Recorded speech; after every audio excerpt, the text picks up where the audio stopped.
Interview के बीच में अचानक फोन की घंटी, एक मर्डर की इतला और एएसपी शहरबानो का कैमरे के सामने से अचानक गायब हो जाना। क्या 1 घंटे के अंदर कत्ल का केस हल करना हकीकत है या महज स्क्रिप्टेड ड्रामा? सोशल मीडिया पर एएसपी शहरबानो नकवी के वायरल क्लिप ने नई बहस छेड़ दी है। एक तरफ फर्ज शनासी की तारीफ तो दूसरी तरफ टाइमिंग पर उठते संगीन सवालात। जानिए इस सुपरफास्ट इन्वेस्टिगेशन की मुकम्मल कहानी। नाज़रीन, सोशल मीडिया पर इस वक्त एक पॉडकास्ट का क्लिप गैर मामूली तौर पर वायरल है, जिसमें लाहौर की मारूफ पुलिस अफसर एएसपी शहरबानो नकवी एक इंटरव्यू के दौरान अचानक उठकर चली जाती हैं। वीडियो में देखा जा सकता है कि गुफ्तगू के दौरान उन्हें कॉल मौसूल होती है, जिसके बाद वो मेजबान से कहती हैं, आप इसी तरह रहें, एक मर्डर हो गया है, मैं बस आती हूँ। पॉडकास्ट के मुताबिक स्क्रीन 1 घंटे के लिए ब्लैक आउट होती है और फिर शहरबानो नकवी वापस आकर इंटरव्यू वहीं से शुरू करती हैं जहां से टूटा था।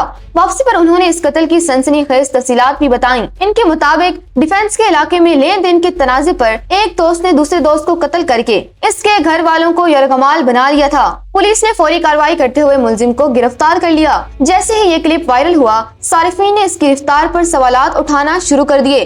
कई सारिफीन का कहना है कि महज 1 घंटे के अंदर जाए वक्फा पर जाना, मुलजिम को पकड़ना और वापस आकर इंटरव्यू मुकम्मल करना किसी फिल्मी सीन से कम नहीं। एक सारिफ ने तंजिया लिखा, एएसपी साहिबा ने 1 घंटे में कत्ल हल कर दिया। इतनी देर में तो हम एक सवाल हल नहीं कर पाते। नाज़रीन का सवाल है कि क्या इतनी जल्दी मुकम्मल कहानी और गिरफ्तारी का अमल हकीकत पसंदाना है या ये सब पॉडकास्ट की रीडिंग बढ़ाने के लिए किया गया? दूसरी जानिब एक तिबका एएसपी शहरबानो के हक में भी बोल रहा है। इनका मौकिफ है कि शहरबानो नकवी ने साबित किया कि इनके लिए फर्ज सबसे पहले है। उन्होंने किसी मातहत को भेजने के बजाय खुद मौके पर जाने को तरजीह दी, जो इनकी पेशेवराना वाबस्तगी का सबूत है। नाज़रीन, जहां इस वाक़े पर तंज और तारीफ का सिलसिला जारी है, वहीं एक अहम सवाल ये भी उठ रहा है कि क्या इस तरह के हसास मामलात को पॉडकास्ट में एडिट करके पेश करना अवामी एतमाद में इजाफा करता है या इससे मतनाज़ा बनाता है? शहरबानो नकवी की जानिब से अभी तक इस बहस पर कोई बाकायदा रद्द-ए-अमल सामने नहीं आया, लेकिन ये वीडियो इंटरनेट पर